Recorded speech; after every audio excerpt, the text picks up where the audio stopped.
ऐसन रहे कदीन हो, साथी रहल का छूटल भइल वीरानी हो, भइल वीरानी हो। समय हसाबे ऐसन रहे कदीन हो, साथी रहल का छूटल भइल वीरानी हो। घूंघट उठा के देखिया डोलिया से कि जाति बानी जान हम त दुनिया से, कि जाति बानी जान हम त दुनिया से।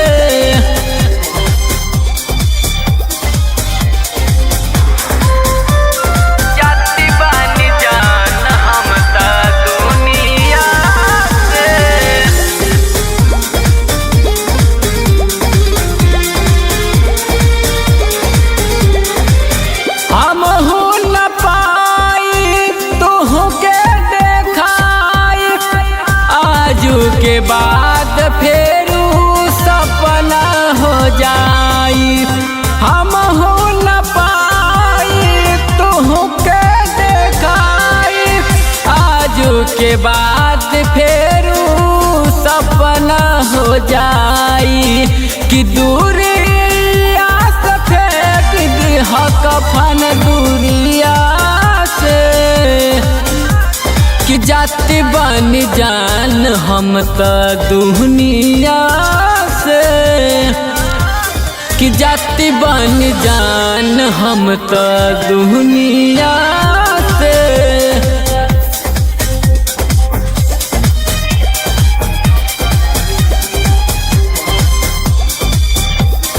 जाति बन जान हम त दुनिया से।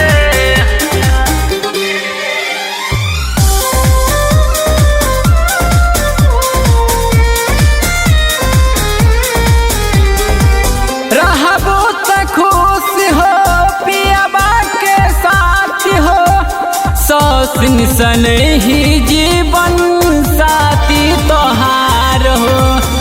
रहबो त खुश हो पियाबा के साथ हो, सौसिन सन ही जीवन साथी तोहार हो। कि भइल बबुआ बेलाउल तोहरा से, कि जाति बन जान हम त दुनिया से, कि जाति बन जान हम त दुनिया से। घूंघट उठा के देखिया डोलिया से कि जाति बन जान हम त दुनिया से, कि जाति बन जान हम त दुनिया